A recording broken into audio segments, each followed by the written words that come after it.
Fine guys, I'm audible. Yes, sir. Audible, sir. Good, great. चलो let's continue. Tokens के बारे में हमने बहुत सारे टोकन्स पढ़े. अब मैं फटाफट आपको यहाँ पर आके IDE अपना ओपन कर लेता हूँ. इसके लिए मैंने बोला कि आप लोग सबको इंटेलीजे यूज़ करोगे, ठीक है ना?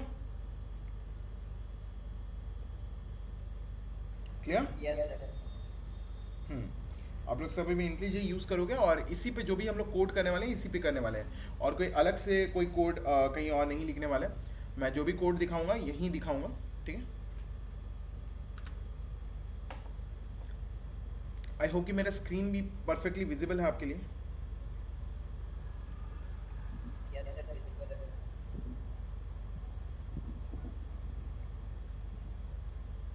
Okay great. चलिए कंटिन्यू करते हैं फिर अपने कोड को. फाइन. सो अब मैं सबसे पहले यहाँ पर आपके लिए कोड लिखने वाला हूँ जहाँ पर हम लोग देखेंगे, ठीक है? तो मेरा फाइल का जो नाम है ये बेसिकली मैंने रखा है pro24, ठीक है? pro24.java लिखने की ज़रूरत नहीं है. मैं एक बार फिर से दिखा देता हूँ कहाँ से जाओगे और फाइल बनाओगे. आप बेसिकली यहाँ इस फोल्डर पे क्लिक करोगे, ठीक है? मैं जब इसका फर्स्ट लुक एंड इंटरफेस आपको दिखा देता हूँ, ये सब क्लोज कर देता हूँ, ठीक है ना? इस तरह का ब्लैंक रहेगा और इस तरह से आप पूरा ब्लैंक रहेगा, तो कोई प्रॉब्लम नहीं है. आप यहाँ जाओ, प्रोजेक्ट्स में जाओ. प्रोजेक्ट्स में जाने के बाद आप सबसे पहले यहाँ प्रोजेक्ट देख पाओगे. प्रोजेक्ट के अंदर आपको क्या क्या दिखेंगे, कुछ इस तरह से बंद रहेगा प्रोजेक्ट. तो आप इस पर प्रोजेक्ट को ओपन करो. आइडिया हो गया, डॉट आइडिया या फिर आउट हो गया. और एक और चीज़ आपको मिलेगा that is known as a SRC, मतलब सोर्स रिसोर्स, ठीक है? आपके सोर्सेस मतलब बेसिकली आपके प्रोजेक्ट फाइल्स के बारे में बातें हो रही है, ठीक है? आप सोर्स में आप क्या करो, राइट क्लिक करो और यहाँ से एक नया फाइल जनरेट कर लो, ठीक है? ये बहुत सिंपल सा मेथड है. आप जैसे जाओगे, देखो मेरे सारे प्रोजेक्ट बने हुए हैं. मैं कुछ नहीं करूँगा. यहाँ मैंने pro23 मेरा बना हुआ है. मैं राइट क्लिक करूँगा, न्यू पे जाऊँगा और जावा पे क्लिक कर दूंगा. न्यू जावा क्लास पे. अब मैं लिखूँगा प्रो मतलब प्रोजेक्ट या फिर प्रो मतलब प्रोग्राम. 23 हो गया है, मैं अब 24 बनाने वाला हूँ, 24, और मैं इंटर करने वाला हूँ, ठीक है? अब जैसे मैं इंटर करूँगा आप देखोगे एक फाइल मेरे पास बन के रेडी हो गया. आपको दिख रहा है? क्लियर? Yes, sir. अब एक चीज़ नोटिस करना. अच्छा ठीक है ना, मुझे याद है कि आप लोगों ने क्लास बनाना सीखा था मेरे साथ. मैं एक बार फिर से अगर C++ में क्लासेस बनाना दिखाऊं. C++ में क्लासेस कैसे बनाते थे सर? हम लोग कुछ नहीं करते थे सर, हम लोग सिर्फ क्लास लिखते थे, ठीक है ना? क्लास, ठीक है ना? और फिर क्लास का नाम लिखते थे जैसे CLS1 और इस तरह से ब्रैकेट देते थे और ब्रैकेट क्लोज करते थे और सेमीकोलन लगा देते थे. इतना करते थे, ठीक है ना? और इसके अंदर जो भी फंक्शन बनाना था उसे पब्लिक प्राइवेट फंक्शन बनाते थे. कैसे लिखते थे? PUBLIC public colon.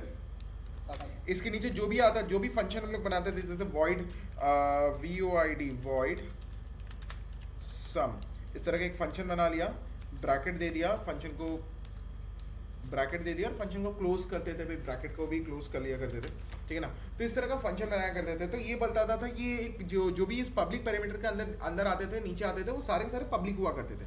ये हमें पता है ना? ये सुनो, ये हमें क्लियरली Yes, sir. पता है, ठीक है ना? तो जावा में आप सेम चीज को जावा में कैसे लिखते हो? जावा में जब भी हम लोग एक क्लास बनाते हैं, याद रखिएगा, जावा में जब भी हम एक क्लास बनाते हैं लिखते हैं पब्लिक क्लास और क्लास का नेम. सेम चीज है, पब्लिक क्लास, क्लास का नेम. यहाँ ब्रैकेट ओपन होता है, ब्रैकेट क्लोज होता है. बस इसके ब्रैकेट के बाद जो सेमीकोलन C++ में लगता था यहाँ नहीं लगता है. क्लियर? आप यहाँ नहीं लगाओगे सेमीकोलन, ठीक है? क्लियर? ये एरर नहीं दे रहा है. आप गौर से देखोगे तो इसमें कोई ऐसा एरर नहीं है कि आप सेमीकोलन लगाओगे नहीं लगाओगे. रिमूव अननेसेसरी सेमीकोलन, ठीक है ना? Clean up the code. तो अननेसेसरी सेमीकोलन नहीं है, मैंने ऐसे जरूरत नहीं है. आपको अपने आप वो समझ जाता है कि यहाँ ब्रैकेट क्लोज हुआ है तो क्लास खत्म हो चुका है. सेमीकोलन बताता है लिखने पर कि अगर आपने क्लास लिखा है, जैसे मैं यहाँ सेमीकोलन लगा देता हूँ और मैं इस कोड को ना राइट क्लिक करके रन करता हूँ, ठीक है? Just 1 second. फाइन. ये रन नहीं होने देगा. आप देख सकते हो कहीं रन का ऑप्शन नहीं आ रहा है. यहाँ पर एक छोटा सा एरर आ रहा है, बोलता है कि नेवर यूज्ड 1, है ना? अननेसेसरी सेमीकोलन लाइन नंबर 3 पे आ रहा है. तो ये बता रहा है मुझे कि अननेसेसरी सेमीकोलन नहीं, इसकी जरूरत नहीं है हमें, ठीक है ना? क्लियर है ना? अभी क्लास जो, हाँ मतलब C++ के अकॉर्डिंग देखा जाए तो क्लास तो सेम ही बन रहा है, पर सेमीकोलन नहीं देंगे, ठीक है? पब्लिक क्लास, क्लास का नेम. सर इसे क्लास का नेम pro24 क्यों है? अच्छा, हमारे याद रखिएगा जब भी हम लोग कोई जावा में अभी अभी के लिए जब भी हम लोग जावा में कोई भी हम लोग प्रोजेक्ट बनाएंगे, कोई भी प्रोग्राम लिख रहे होंगे, डॉट जावा फाइल बना रहे होंगे, फाइल का नाम और क्लास का नाम जो होगा वो सेम होगा. The name of the file and the name of the class will be remaining same. Is that clear? Yes, sir. In doubt? No, ठीक है, sir. नहीं. अब हम लिखते हैं मेन. अब हम लिखते हैं क्या? मेन. Okay, main. सब मेन हम लोग याद है हम लोग कैसे लिखा करते थे मेन? लिखते थे कुछ इस तरह से एंड मेन, इस तरह से ब्रैकेट देते थे, याद है? Yes, sir. बॉबी याद है आपको? इस तरह से इंट मेन लिखा करते थे सी प्लस प्लस में. He is on the line or not? Okay, I think microphone नहीं काम कर रहा है. Line, sir. Okay fine, no problem at all. Let's continue. तो हम लोग इस तरह से सी प्लस प्लस में मेन लिखा करते थे, बट यहाँ हम लोग इस तरह से मेन नहीं लिखेंगे. यहाँ बेसिकली हम लोग मेन लिखने के लिए पहले लिखेंगे पब्लिक, PUBLIC पब्लिक, फिर लिखेंगे स्टैटिक. अब ये क्या है सर स्टैटिक, ये क्या है पब्लिक, इसके बारे में समझेंगे, बट अभी फिलहाल लिखना समझते हैं कि स्ट्रक्चर कैसे लिखेंगे. Public static void void Right. और मेन. मेन लिखेंगे, ब्रैकेट बनाएंगे, इसके अंदर एक आर्ग्यूमेंट पास कर देंगे. याद है हम लोग जब फंक्शन बनाते थे तो इंट x इंट n इस तरह का बनाया करते थे फंक्शन के Yes, अंदर, sir. है ना? ब्रैकेट के अंदर उसके फंक्शन को आर्ग्यूमेंट बोलते हैं. Basically these are the arguments of function. यहाँ भी एक छोटा सा आर्ग्यूमेंट बनाने वाले हैं जो कि होगा स्ट्रिंग. ठीक है, स्ट्रिंग ब्रैकेट और आर्क्स. ठीक है, अब मैंने बना लिया और हमारा बनके रेडी हो चुका है. ठीक है, अब हमने क्या किया, क्लास भी बना लिया और अपना मेन भी बना लिया. तो जितना भी कोड है, जो भी हम लिखने वाले हैं, वो कहाँ लिखेंगे? मेन के अंदर. Is that clear? Yes sir. अब हम लोग समझने वाले हैं Java printing, Java out printing statements.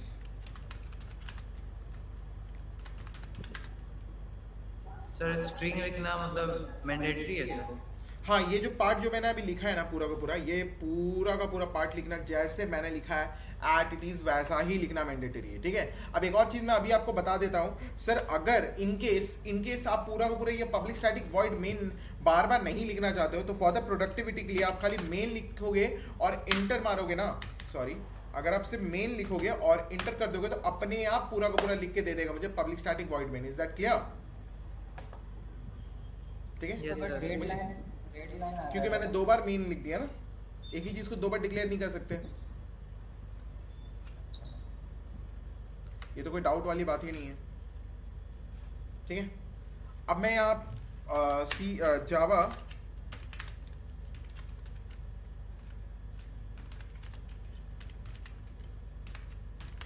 Printing statements में लिखने वाला हूँ. ठीक है, जावा के प्रिंटिंग स्टेटमेंट क्या है? देखो, नॉर्मली हम लोग सी प्लस प्लस के अगर अकॉर्डिंग देखें, सी प्लस प्लस के अकॉर्डिंग हम लोग कैसे लिखते थे? सी आउट लिख देते थे. क्या लिखते थे?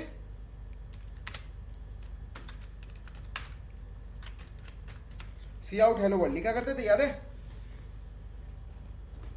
Yes, sir. है ना? Yes. पर यहाँ हम लोग सी आउट नहीं लिखते हैं. यहाँ हम लोग क्या लिखते हैं, ये इसके बारे में अब हम लोग बात कर रहे हैं. यहाँ हम लोग बेसिकली लिखेंगे सिस्टम SY. सिस्टम का S capital. Basically Java is also a case sensitive programming language like a C++. C, it is also a case sensitive programming language. याद रखिएगा सर. सिस्टम में S कैपिटल होना जरूरी है? मैं बोलूँगा हाँ भाई जरूरी है, नहीं तो सिस्टम नहीं डिक्लेयर होगा. System dot out dot print. ठीक है, मैं कॉलन लगाऊंगा, इस तरह से लगाऊंगा और मैं लिखूंगा हेलो वर्ल्ड. क्या लिखूंगा? Hello WORLD, hello world. Is that clear?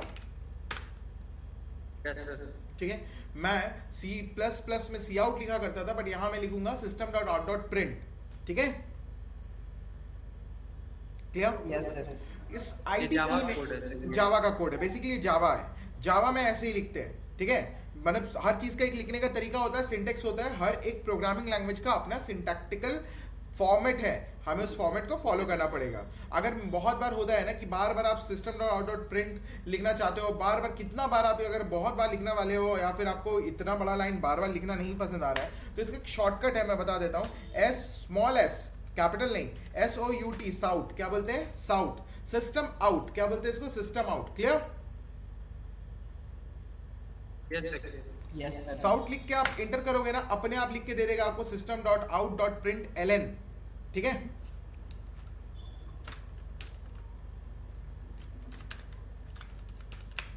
ठीक है। सर सेकंड लाइन में प्रिंट के बाद एलएन क्यों लिखे सर? बताते हैं, ठीक है। आई होप कि ये दो चीज आपको समझ में आ गया। Yes sir clear. ठीक है, अब हम लोग बात करने वाले LN के बारे में। LN लाइन नेक्स्ट, ठीक है। Line two next, line two next का मतलब होता है आप क्या करो, उस वाले कोड को उठा के उस वाले स्टेटमेंट को नीचे लेकर चले जाओ। कहां लेकर चले जाओ, नीचे लेकर चले जाओ। क्लियर? ठीक है, ये जो कोड है हमारा ना, इससे उठा के आप कहां लेकर चले जाओ, नीचे लेकर आ जाओ। ठीक है ना। LN अगर मैं एक ही लाइन में, देखो जैसे अगर मैं ना दोनों में LN नहीं लिखता हूं, दोनों में प्रिंट कर देता हूं, तो क्या होगा, मैं रन करता हूं इस कोड को और हेलो वर्ल्ड, देखो क्या हुआ मेरे लिए, हेलो वर्ल्ड एक लाइन में आ गया, दिखा आपको? Yes sir. ठीक है, अगर मैं यहाँ मतलब जैसे C++ में एंडल काम हाँ एग्जैक्टली, पर यहाँ इंडेल नहीं है, यहाँ पर LN यूज करते प्रिंट के साथ है। ठीक है, अगर मैं इसे रन कर देता हूँ और आप अगर गौर से देखोगे, मैं इसे रन कर देता हूँ तो देखो अभी भी ये सटा हुआ आ रहा है। क्यों बताऊं? क्योंकि सर हमने ऊपर वाले में LN नहीं लगाया, हमने नीचे वाले में लगाया है। इसके बाद अगर मैं कुछ प्रिंट करूंगा ना, इसके बाद अगर मैं कुछ प्रिंट करता हूँ, मैं लिखता हूँ साउट जावा, मैं लिख के प्रिंट करता हूं और अब देखना ये जावा नीचे आएगा। देखो ये जावा नीचे आया। Yes sir. ठीक है ना। Yes, अगर मैं यहाँ ऊपर भी LN लगा दूंगा ना, जहां जहां मैं LN लगाऊंगा उसके बाद मतलब ये जो प्रिंट होगा, उसके बाद जो नेक्स्ट लाइन जो हमारा जो भी हमारा प्रिंट होने के बाद नेक्स्ट प्रिंट जो होने वाला है वो नेक्स्ट लाइन में प्रिंट होगा। यहाँ अगर LN लगा दूंगा तो ये जावा हेलो वर्ल्ड पहले प्रिंट होगा।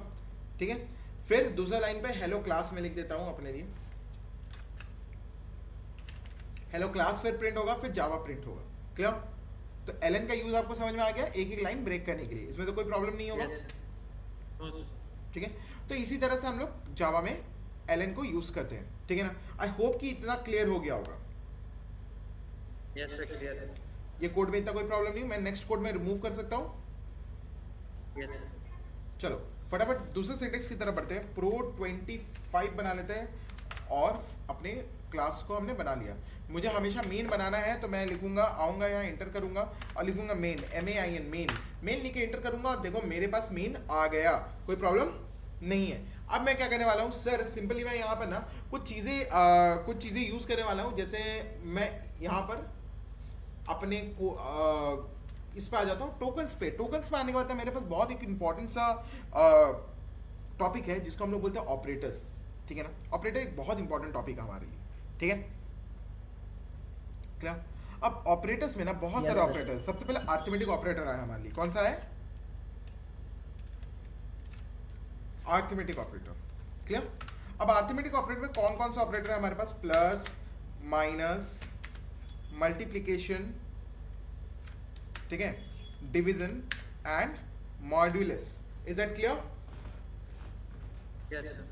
पर ऑपरेटर्स को यूज Yes, करने sir. से पहले ना मैं आपको थोड़ा सा कॉन्सेप्ट को और पीछे लेकर जाने वाले हैं ऑपरेटर्स को यूज करने से पहले। ठीक है, क्योंकि हमारे पास ना एक बहुत इंपॉर्टेंट सा चीज है जो कि जिसको हम लोग बोलते हैं जावा वेरिएबल्स। आई होप कि आपको पता है जावा मैंने वेरिएबल्स क्या होते हैं। Yes sir. वेरिएबल्स हमें पता है सर। वेरिएबल क्या होते हैं सर? वेरिएबल का डेफिनेशन होता है variable is the name of the memory location where the data is stored. Yes और नो? ठीक है, जावा में हम लोग वेरिएबल्स बना सकते हैं। जावा में वेरिएबल बनाने का सिंटेक्स क्या है? सबसे पहले हम लोग लिखते हैं सिंटेक्स। अगर मैं यहाँ लिख दूं जावा वेरिएबल सिंटेक्स, ठीक है ना। अब जावा वेरिएबल बनाने का सिंटेक्स क्या है? डेटा टाइप लगाते हैं हम लोग, डेटा टाइप लगाते हैं। फिर डेटा टाइप के बाद आइडेंटिफायर लगाते हैं, आइडेंटिफायर लगाते हैं। ठीक है ना। उसके बाद नेक्स्ट हम लोग क्या लगाते हैं? वेरिएबल का नाम, या फिर मैं आइडेंटिफायर हटा के मैं नेम ऑफ द वेरिएबल या फिर वेरिएबल नेम लिख देता हूं। वेरिएबल नेम ही तो हमारा आइडेंटिफायर है ना। इक्वल्स टू हम लोग कोई वैल्यू रख सकते हैं। अगर मैं इक्वल्स टू वैल्यू ना रखूं तो मैं सिर्फ वेरिएबल बना सकता हूं, नहीं तो फिर इक्वल्स टू उसका कोई वैल्यू रख दूंगा। ठीक है ना। अब इसका एक एग्जांपल देख लेते हैं sir. Int x equals to 10 और sorry int x equals to 10, is that clear? Yes sir. इसमें से वेरिएबल कौन सा? X x sir. Data type कौन सा? integer int और Integer. वैल्यू क्या? 10। value 10 very good sir. ये हम लोग जैसे हम लोग सी प्लस प्लस में करते हैं सेम है। अब हम लोग वेरिएबल बना के बाद में भी उसको वैल्यू दे सकते हैं, कोई प्रॉब्लम नहीं है। तो पहले जो हमने लाइन लिखा है, इस पहले लाइन को हम लोग बोलते हैं वेरिएबल डिक्लेरेशन। हमने एक वेरिएबल बनाया, हमने इसको डिक्लेयर किया, ठीक है। अब दूसरा लाइन को हम लोग बोलते हैं वेरिएबल इनिशियलाइजेशन। इनिशियलाइजेशन का मतलब होता है जो पहला वैल्यू हमने वेरिएबल में दिया, that is known as a variable initialization. Is that clear? yes sir ठीक है। आई होप कि यहाँ तक एकदम परफेक्टली क्लियर हुआ होगा कि वेरिएबल कैसे बनाता है, वेरिएबल का डिक्लेरेशन और ये इनिशियलाइजेशन कैसा होता है। Is that clear? Sir variable बनाने का और एक टेक्निक है हमारे पास। वेरिएबल बनाने का एक और टेक्निक है हमारे पास। हम लोग इस तरह से एक वेरिएबल बना सकते हैं और एक वेरिएबल का हम लोग वैल्यू दे सकते हैं, नो डाउट। सर वेरिएबल बनाने का और एक टेक्निक है हमारे पास। a equals to 10 comma b equals to 20 comma c equals to 90 semicolon. इस तरह से हम लोग multiple variable same data type के अगर बनाने हैं तो हम लोग एक ही साथ बना सकते हैं। इसमें कोई डाउट? No sir. पक्का ना? yes sir great, good. So इसमें आई होप कि कोई डाउट नहीं भी होना चाहिए, क्योंकि हम लोग ये चीज़ पहले भी पढ़ चुके हैं कि किस तरह मल्टीपल वेरिएबल्स हम लोग बनाते हैं, ठीक है ना। अब ये जो मल्टीपल वेरिएबल्स हैं हमारे, जितने भी सारे मल्टीपल वेरिएबल्स हमारे, इनको हम लोग सबको यूज़ कर सकते हैं, सबको ही यूज़ कर सकते हैं। कहाँ सर? मेन के अंदर। कहाँ यूज़ कर सकते हैं?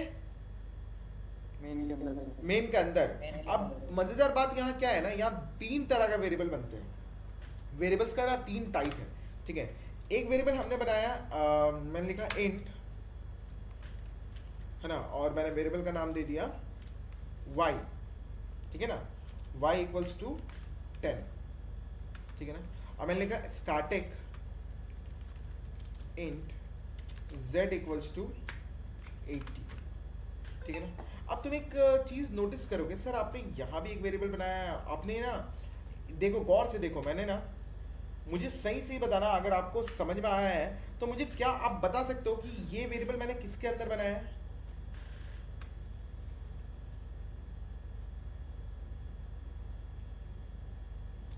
किसके अंदर बनाया है ये वेरिएबल? किसके ब्रैकेट्स के अंदर बनाया है? देखो तो। main के अंदर बनाया sir एग्जैक्टली ये वेरिएबल हमने किस में बनाया है? मेन Main के function के अंदर, है ना। पर ये दो वेरिएबल हमने कहाँ बनाया है? देखो तो।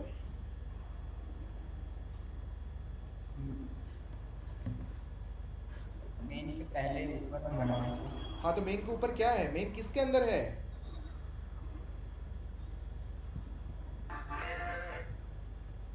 मेन किसके अंदर है guys?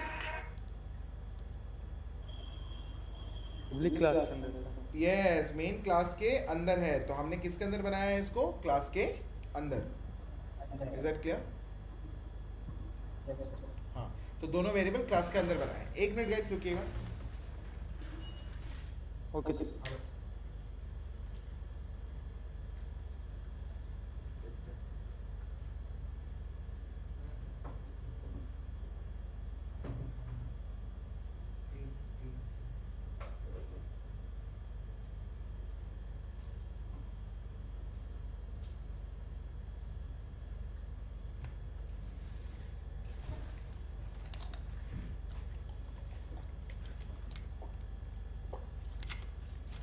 Okay, let's continue. I am very sorry.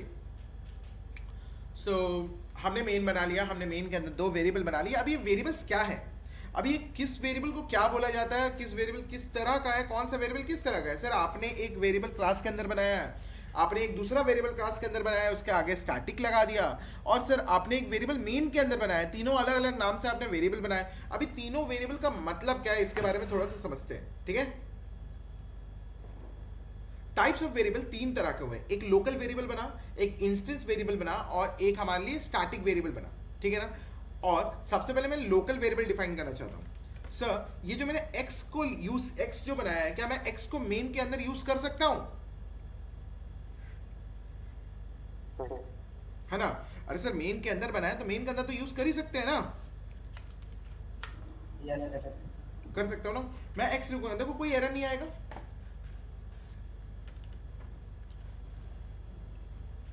ये बन गया मेरे लिए लोकल वेरिएबल।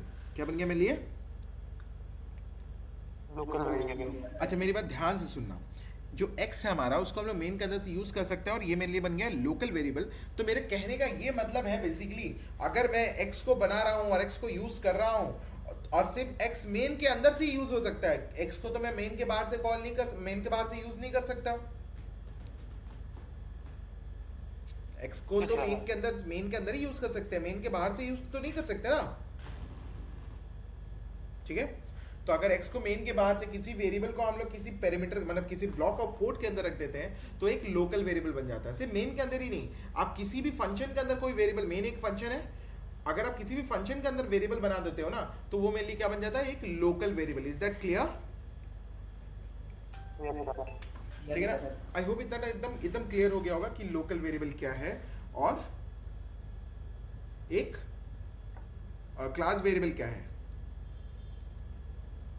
ठीक है ना? चलो अब आगे हम लोग फटाफट इसके बारे में और थोड़ा सा पढ़ लेते हैं। ठीक है, लोकल वेरिएबल और क्लास वेरिएबल में थोड़ा और आगे हम लोग पढ़ लेते हैं। अब आगे देखने वाली बात ये है कि ये जो लोकल वेरिएबल है हमारा ना, ये तो हमें समझ में आ गया सर, किसी भी ब्लॉक ऑफ कोड के अंदर लिखा है बोल के लोकल वेरिएबल कह रहे हो इसे आप। मैं बोलूँगा हाँ जी इसीलिए हम लोकल वेरिएबल कह रहे हैं, और कोई तो बात है नहीं इसमें। अब ये बताओ कि जो वेरिएबल अपने क्लास के अंदर बनाया है, जो दो वेरिएबल y और z जो क्लास के अंदर बनाए, इनमें क्या डिफरेंस है? देखो, दूसरा जो वेरिएबल है हमारा वो है इंस्टेंस वेरिएबल। क्या है? Instance variable. इंस्टेंस वेरिएबल, ठीक है? ठीक है, इस वेरिएबल को अगर मुझे यूज करना है तो मैं मेन के अंदर से यूज कर सकता हूं, मेन के बाहर से यूज कर सकता हूं, सर क्लास के अंदर कहीं से भी यूज कर सकते हैं इस वेरिएबल को। ठीक है ना? और इवन क्लास के बाहर भी यूज कर सकते हैं बाय क्रिएटिंग ए इंस्टेंस। मतलब किसी भी क्लास का ऑब्जेक्ट बनाऊंगा ना तो मैं इस वेरिएबल को यूज कर सकता हूं। Is that clear? Yes sir. Clear? और जो सेकंड मतलब समझ लो, जहां इंस्टेंस और स्टैटिक ये चीज समझ लो, और लास्ट वेरिएबल जो है ये स्टैटिक वेरिएबल है।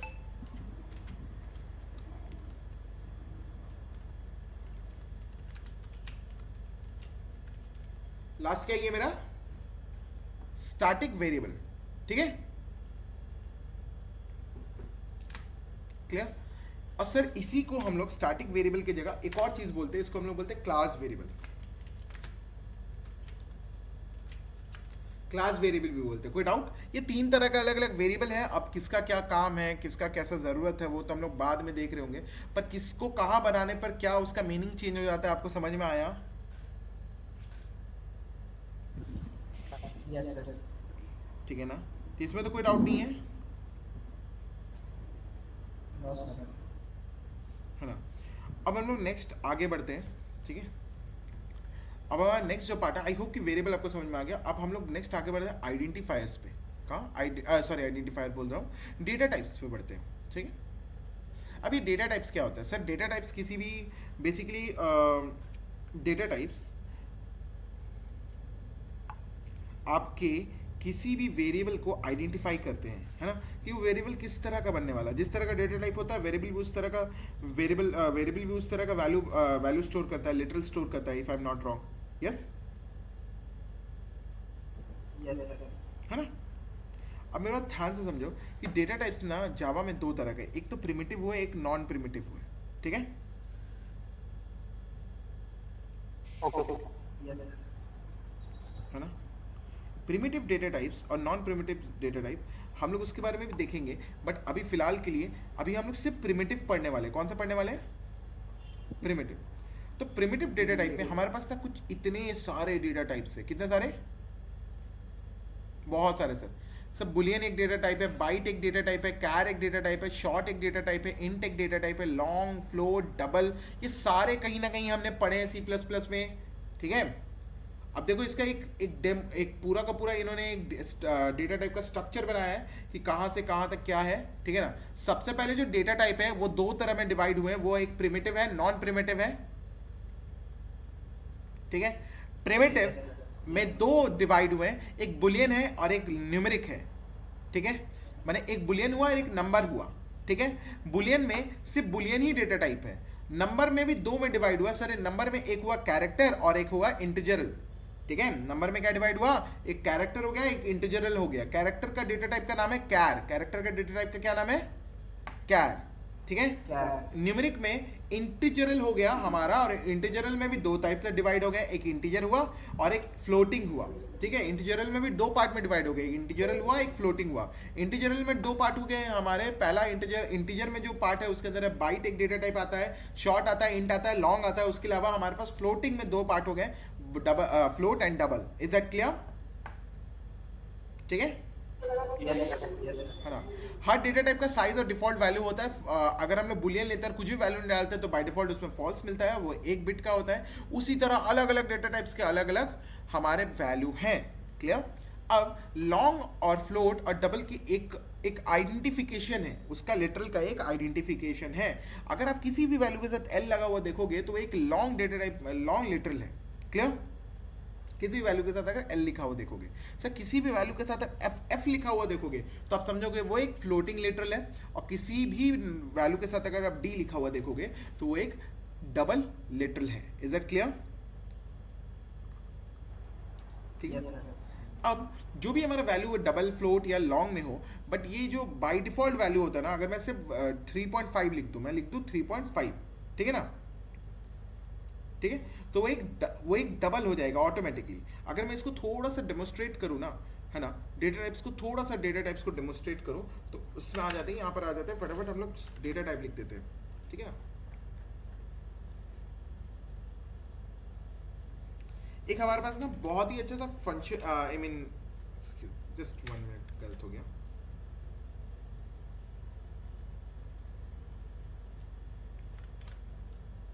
ठीक है, एक हमारे पास ना बहुत ही अच्छा सा फंक्शन है यहाँ पर, पहले से प्री डिफाइंड फंक्शन है, type, typ instance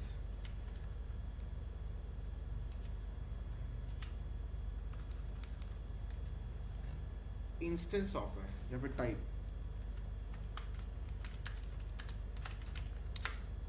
type in Java,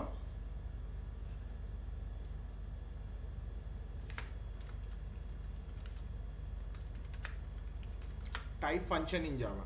basically gate type हमारा है, चेक डेटा टाइप इन जावा में हमारे पास है, ठीक है। अब जावा का डेटा टाइप चेक करने के लिए हमारे लिए char@0 इन्होंने नहीं दिखाया, ऑब्जेक्ट एंड गेट क्लास। अच्छा, ये टाइप ऑपरेटर तो डायरेक्टली काम नहीं होता है, ठीक है ना, डायरेक्टली तो इन्होंने नहीं दिखाया कि किस टाइप का हमारा डेटा टाइप है, ठीक है। तो फील्ड गेट टाइप जो हमारा एक फंक्शन है, या फिर गेट टाइप जो है एक फंक्शन है हमारे पास, जिसको हम लोग यूज़ करके उसका टाइप पता लगा सकते हैं किस तरह का हमारा डेटा टाइप है। बेसिकली आप इतना समझ जाओ कि जो भी जावा में हम लोग जैसे एक वैल्यू लिखते हैं, जो भी हम लोग वैल्यू लिखने वाले हैं जावा में, मैं एक बार दिखा दे रहा हूँ आपको, ठीक है। अगर मैं इसके अंदर 3.5 लिखता हूँ तो एक, अगर मैं, आप बोलोगे सर ये 0.5 है, 3.5 है, ये तो एक फ्लोट है, नहीं, बाय डिफॉल्ट जो नंबर पॉइंट वाला जो नंबर होता है वो डबल ही होता है, ठीक है ना। अगर मुझे इसे फ्लोट बताना है, मुझे यहाँ क्या लिखना पड़ेगा, f। Is that clear.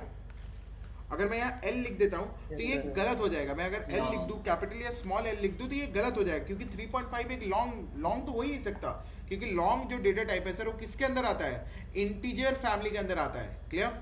अगर मैं यहाँ पर फिर से आपको दिखाऊँ, लॉन्ग किसके अंदर आ रहा है, इंटीजर के अंदर, क्लियर।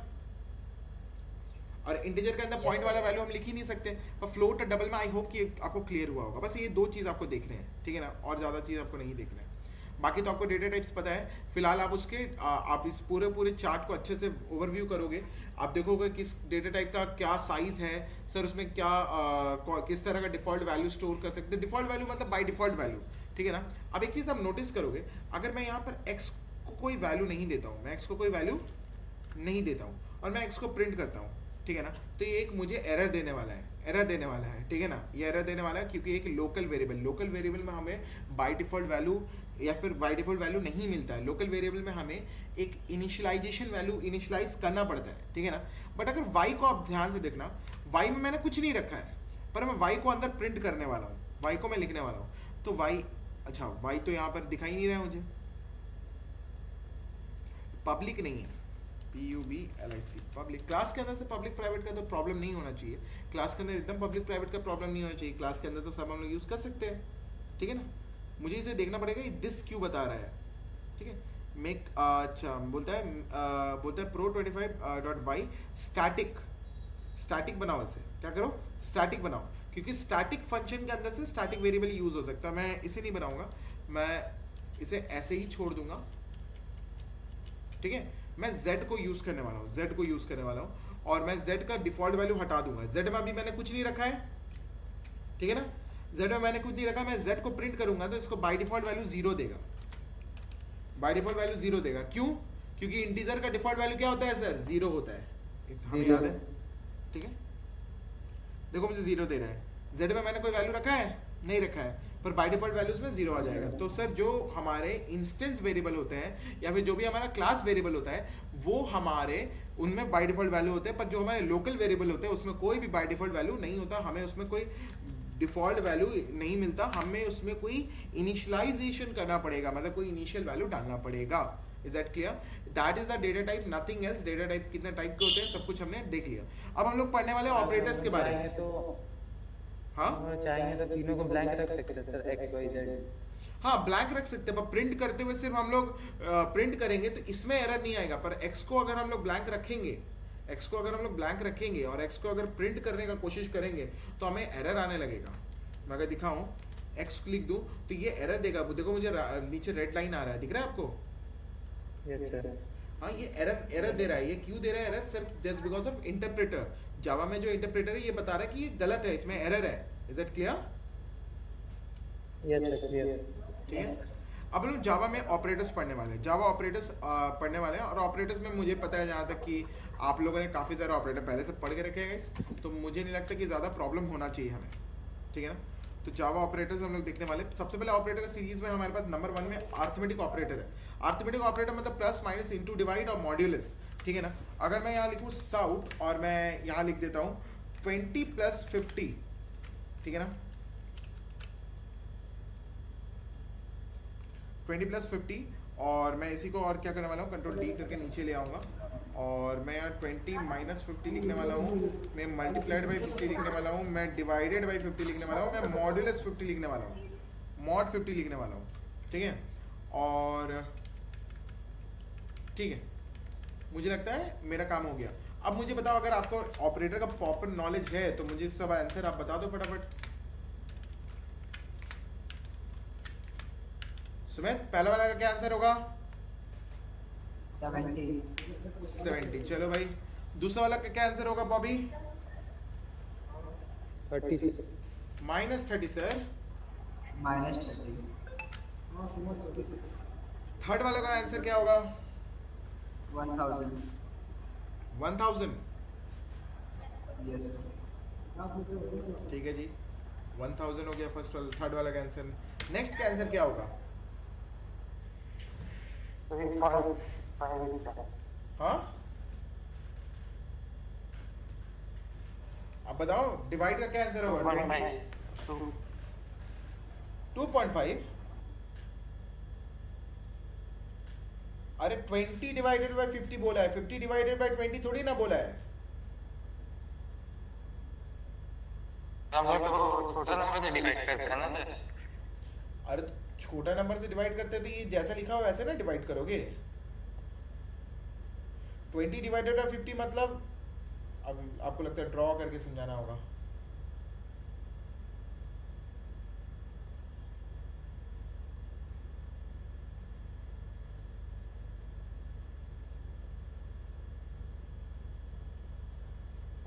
जीरो पॉइंट 0.04 देखते हैं। 04 नहीं होगा, 0.4 होगा सर। अगर मैंने लिखा है 20 डिवाइडेड बाई 50, ठीक है ना, तो कुछ इस तरह से आप इसको इमेजिन कर सकते हो कि 20 अंदर होगा और 50 यहाँ होगा, ठीक है। इसका वैल्यू 0 आएगा और 0 आके यहाँ 20 बचेगा, तो इसका वैल्यू मुझे मिलेगा 0। क्या मिलेगा मुझे? 0। तो इसका आंसर क्या होगा मेरा? 0। ठीक है, अब इसका आंसर क्या होगा? मॉड्यूलस क्या देता है?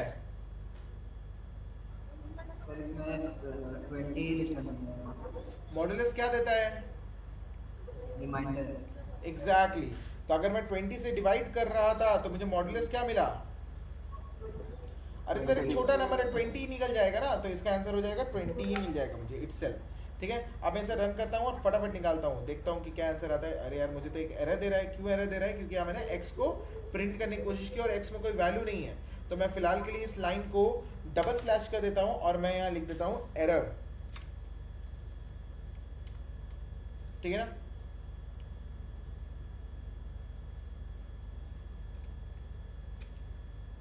क्या हमारे आंसर मैच कर रहे हैं? अब बोलो ऐसा दिख ही नहीं रहा है हमारे आंसर। लो देख लो हमारे आंसर। पहला का क्या था? 70, तो 70 माइनस 30 1000 0 20। आई होप कि ये सारे के सारे ऑपरेटर आपको क्लियर है। सर वो जीरो वाला हमको समझ में नहीं आया, पॉइंट पे हम लोग नहीं लिख सकते सर। तो यहाँ पॉइंट वाला वैल्यू होगा तो ना पॉइंट लिखेगा, इंटीजर में कैसे होगा? मैं अगर लिखूंगा, मैं अगर लिख देता हूँ यहाँ 20.0 डॉट ये 0। ठीक है, अब मैं इतना लिख देता हूँ, अब मैं रन कर देता हूँ। अब देखो क्या होता है आंसर मेरा।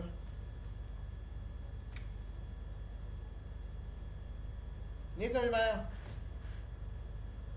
हाँ सर अभी आ गया। अरे भाई वो फ्लोट इंटीजर से इंटीजर को डिवाइड करेंगे तो एक इंटीजर वैल्यू आएगा ना। हाँ सर समझ गया। समझे बॉबी? इज दैट क्लियर और not? Good, good to go. So next operator is a relational operator. ठीक है, तो जल्दी से बता दो कौन कौन से रिलेशनल ऑपरेटर होते हैं हमारे पास। Equals to, greater than equals to, smaller than equals to, not operator, equals to not और इक्वल्स टू और not equals to. Not equals to. ठीक है, टोटल यही हमारे पास कुछ हमारे पास ऑपरेटर बचा है रिलेशनल में, यही हमारे पास ऑपरेटर्स है। क्लियर? तो ये सारे के सारे ऑपरेटर्स हमने कहीं ना कहीं पढ़े। सर रिलेशनल ऑपरेटर हमेशा एक ही चीज आउट देता है, क्या ये आउट देता है सर? या फिर ये मुझे ट्रू देगा या फिर ये मुझे क्या देगा? फॉल्स। फॉल्स। ठीक है ना, तो जल्द से जल्द इन सारे ऑपरेटर को एक छोटा सा ओवरलुक दे देते हैं, ओवर आउट लुक दे देते कि भाई हमने लिखा 20 greater then 50।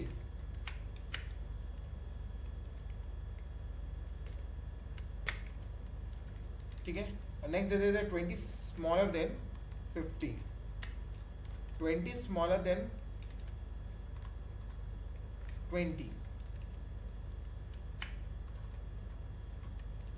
20 greater than equals to 20,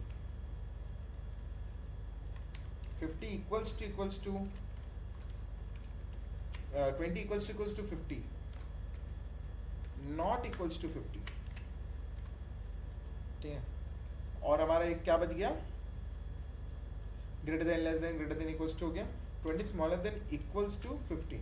अब बताओ ये मुझे क्या देगा? फर्स्ट लाइन मैं पूछ रहा हूँ, क्या 20 जो है वो 50 से बड़ा है?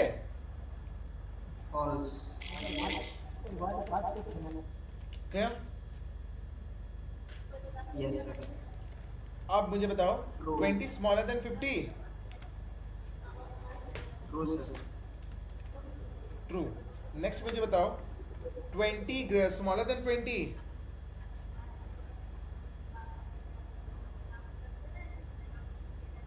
Bobby 20 smaller than 20?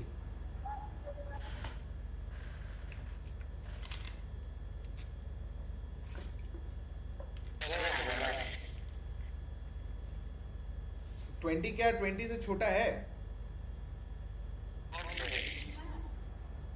क्या लग रहा है False। फॉल्स होगा ना सर? ना 20 से छोटा भी नहीं होता, 20 से बड़ा भी नहीं होता, वो तो बराबर होते हैं सर। ठीक है, नेक्स्ट बताइए 20 greater than equals to 20। Sir 20 is not greater than 20 but 20 is equals to 20, then it will be true. Next 20 equals to 50। False.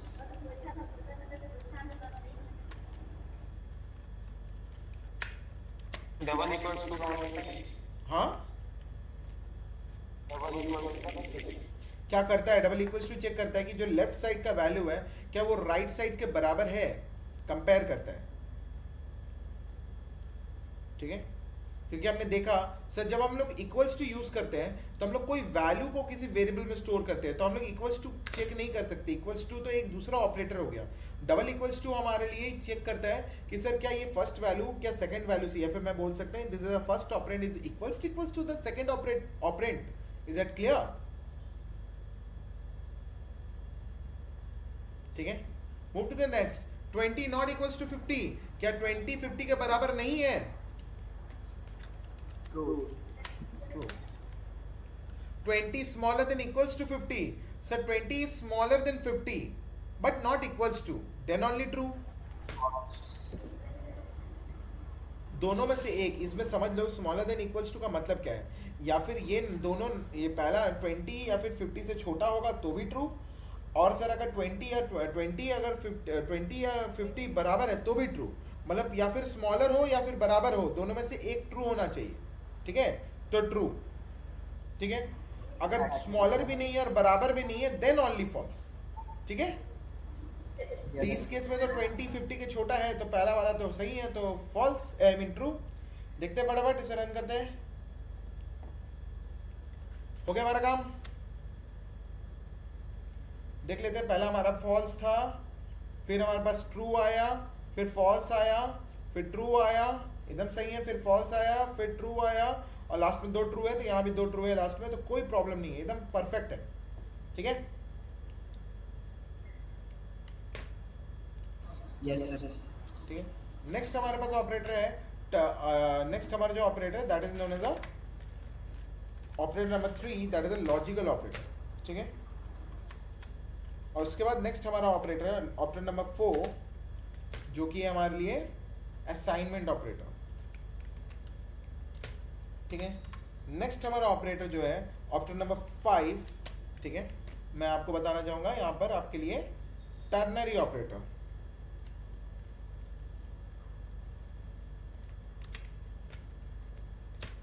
ठीक है,